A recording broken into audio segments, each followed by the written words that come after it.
Welcome to exam पीडिया। आज है 14 अगस्त 2020 और 14 अगस्त 2020 से करंट अफेयर्स के जितने इम्पॉर्टेंट क्वेश्चंस हैं उन्हें हम इस वीडियो में डिस्कस करेंगे। तो चलिए शुरू करते हैं।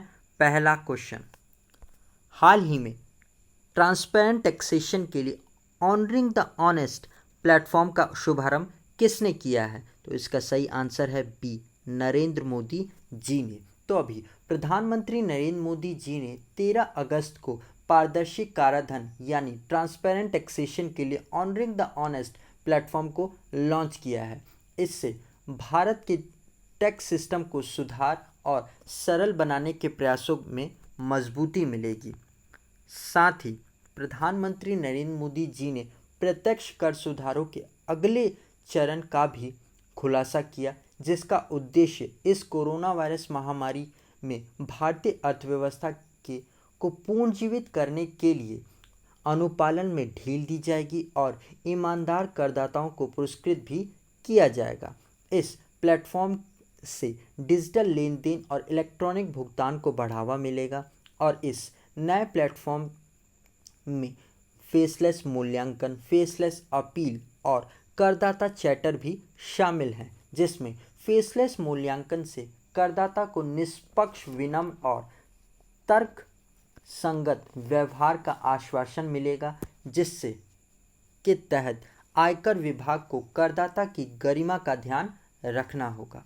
इस प्लेटफॉर्म के फेसलेस मूल्यांकन और करदाता चैटर को 13 अगस्त को शुरू कर दिया गया है और इसके फेसलेस अपील को 25 सितंबर को शुरू किया जाएगा। तो आप इसे भी ज़रूर ध्यान रखिएगा। अब हम आगे बढ़ते हैं।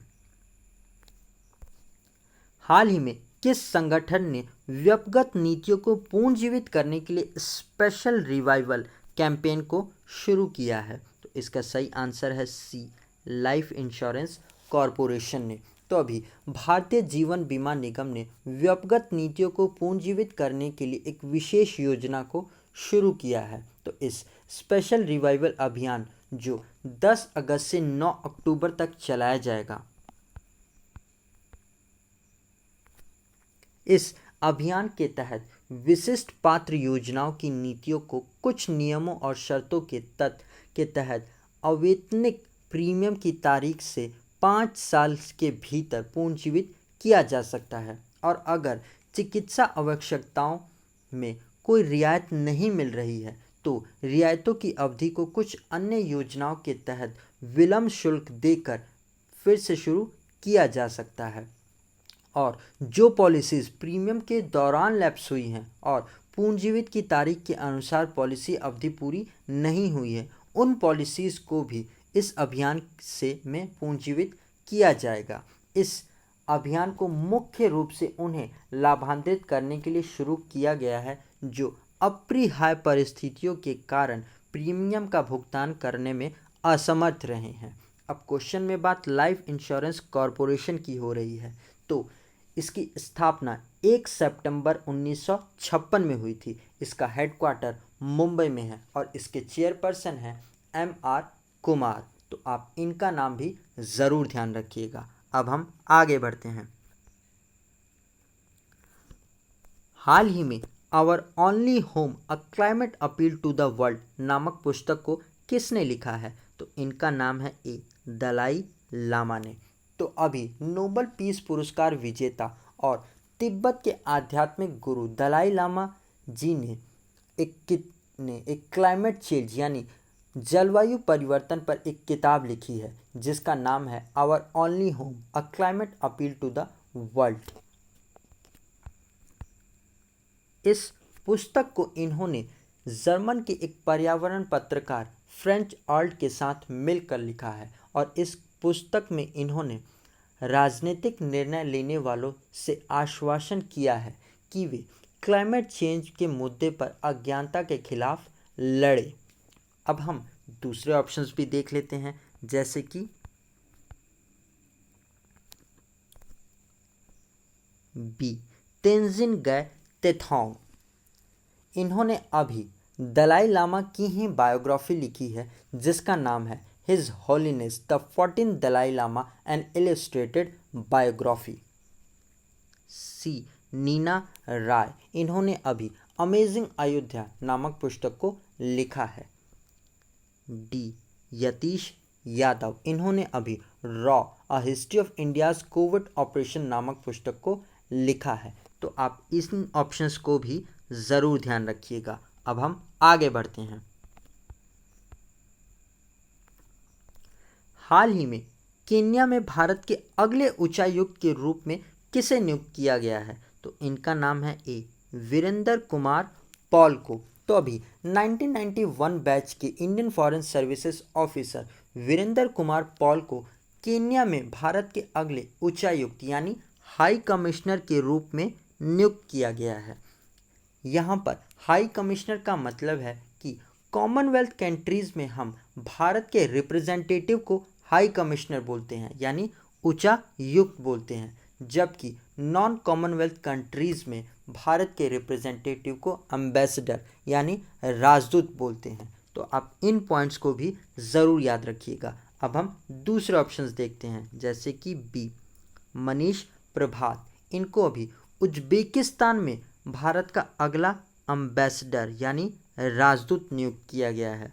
सी रामकरण वर्मा, इनको अभी रिपब्लिक ऑफ कोंगो में भारत का अगला राजदूत नियुक्त किया गया है यानी एम्बेसडर नियुक्त किया गया है। तो आप इन कुछ पॉइंट्स को भी ज़रूर ध्यान रखिएगा। ये तीनों एकदम लेटेस्ट अपॉइंटमेंट्स हैं।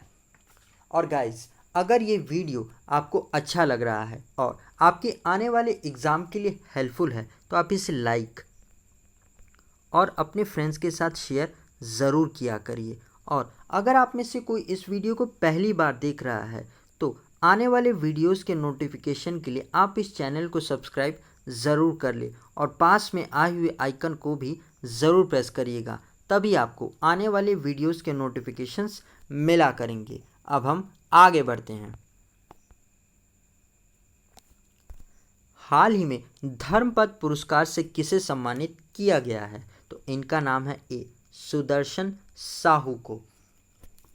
तो अभी पद्मश्री पुरस्कार से सम्मानित मूर्तिकार सुदर्शन साहू को इनके कला में आजीवन योगदान के लिए उड़ीसा ललित कला अकेडमी के द्वारा धर्मपत्र पुरस्कार से सम्मानित किया गया है।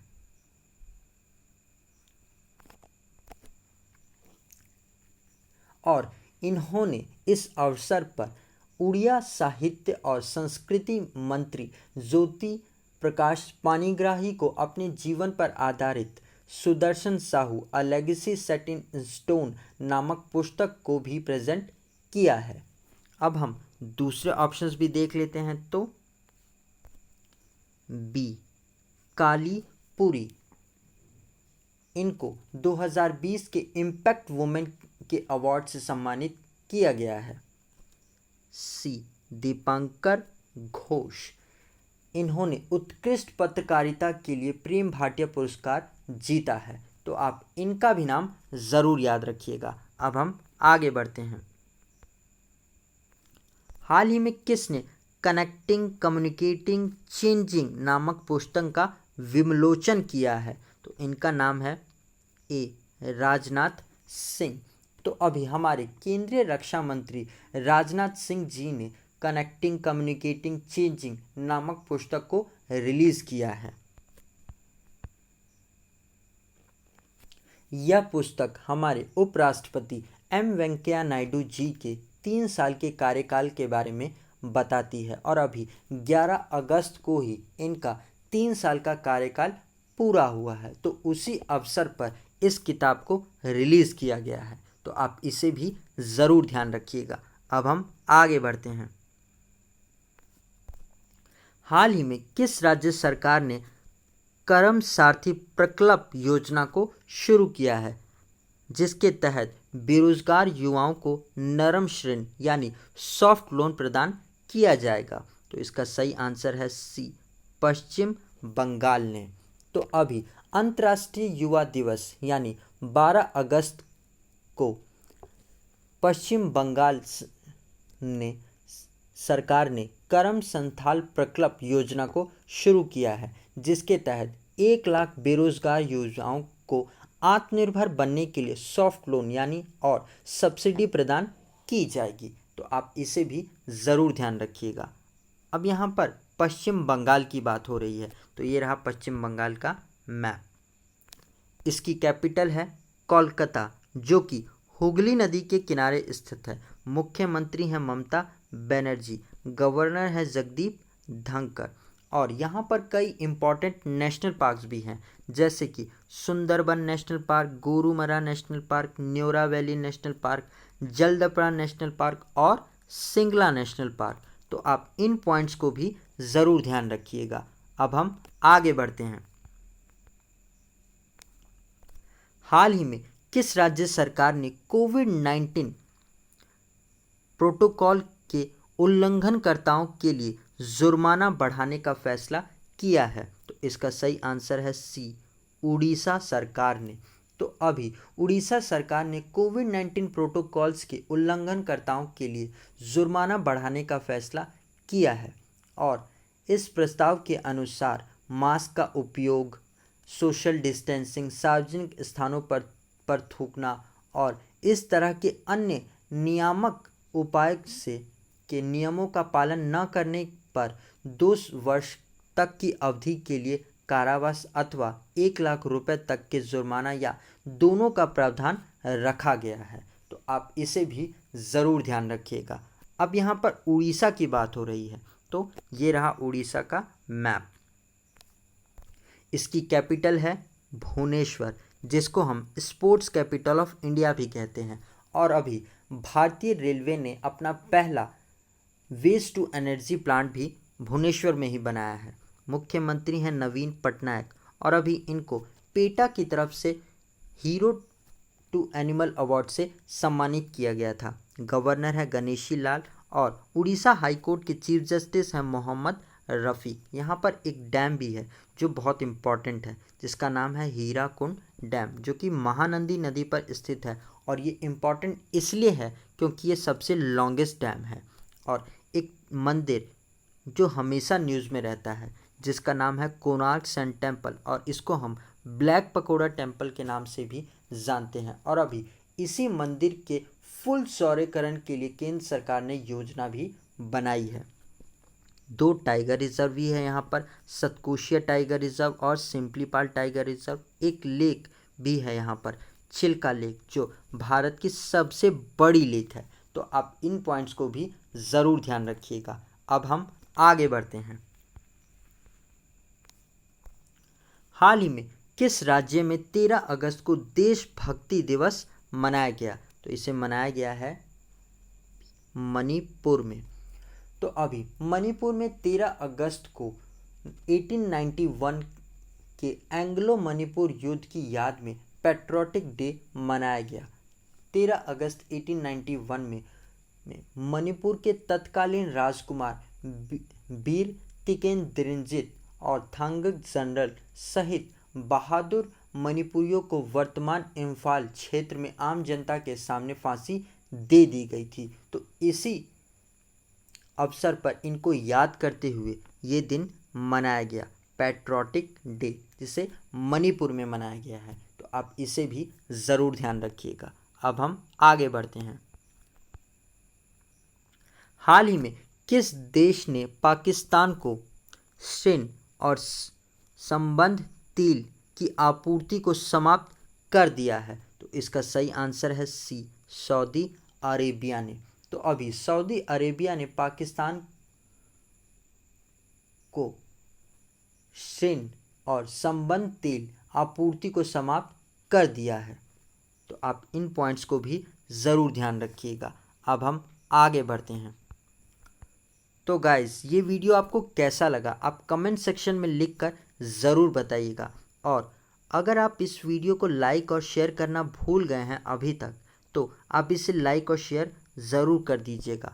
और अगर आप इस वीडियो को पहली बार देख रहे हैं तो आप इस चैनल को सब्सक्राइब भी ज़रूर करते हुए जाइएगा। और अगर आप इस वीडियो का PDF लेना चाहते हैं तो आप हमारे टेलीग्राम चैनल से जुड़कर ले सकते हैं। आज के लिए इतना ही। Thanks for listening.